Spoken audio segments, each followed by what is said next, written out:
کیا زبان سے نیت کرنا ضروری ہے؟ ابرار احمد سومرو سکھر۔ نماز کی نیت کا کیا حکم ہے؟ دل میں نیت کافی ہے یا لفظوں میں سے نیت کرنا ضروری ہے؟ دل میں نیت کافی ہے، زبان سے نیت کو اگر کوئی ثواب سمجھے گا تو یہ بدعت ہے۔ تو نماز میں زبان سے نیت کرنا اسلاف سے صحابہ سے ثابت نہیں ہے۔ البتہ مطلق نیت وہ الفاظ سے بھی ثابت ہے۔ ہم جب حج عمرے کے لیے جاتے ہیں تو لبیک اللہم لبیک کہہ کے ہم جو ہے وہ باقاعدہ زبان سے نیت کرتے ہیں کہ اے اللہ میں عمرے کی نیت کر رہا ہوں یا میں حج کی نیت کر رہا ہوں، اور یہ والی زبان سے نیت حدیث سے ثابت ہے۔ تو نماز میں بھی اصل تو یہی ہے کہ دل میں نیت ہو۔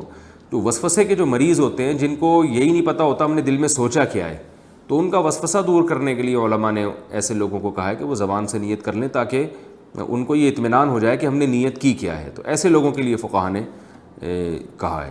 اس پہ بعض لوگ بدعت ہونے کا حکم لگا دیتے ہیں اور کہتے ہیں کوئی حدیث سے دکھاؤ کہ زبان سے نیت ثابت ہے۔ تو بھئی حدیث سے تو ہم کہہ رہے ہیں کہ زبان سے نیت ثابت نہیں ہے، اور اس لیے سنت ہی نہیں ہے زبان سے نیت کرنا۔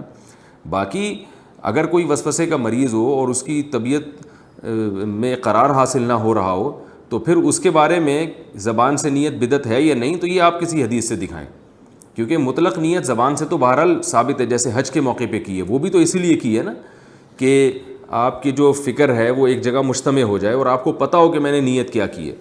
تو نماز بھی بار بار آتی ہے۔ بعض لوگ وہمی ہوتے ہیں، وہم کے مریض ہوتے ہیں، وہ اگر زبان سے نیت نہیں کرتے، ساری نماز میں وہ یہی سوچتے رہتے ہیں میں نے کیا نیت کی ہے۔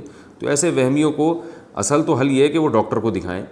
تو جب تک ڈاکٹر علاج کرے گا اس وقت تک تو کئی نمازیں پڑھ چکے ہوں گے نا، تو ڈاکٹر جب تک علاج کرتا نہیں ہے ان کا، یا علاج ان کا کامیاب نہیں ہوتا، اس سے پہلے ہم ان کو وسوسہ دور کرنے کے لیے فقہا کہہ دیتے ہیں کہ زبان سے نیت کر لیں تاکہ آپ کو یہ اطمینان ہو جائے کہ میں نے نیت کیا کی ہے۔ لیکن بہرحال اصل حکم یہی ہے کہ صرف دل سے نیت کرنی چاہیے، زبان سے نہیں کرنی چاہیے۔ اپنے آپ کو وہم کا مریض نہیں بنانا چاہیے۔ جتنا اسلاف سے ثابت ہے، احادیث سے ثابت ہے جو نماز کی نیت کے بارے میں، بس اس پر اکتفا کرنا چاہیے۔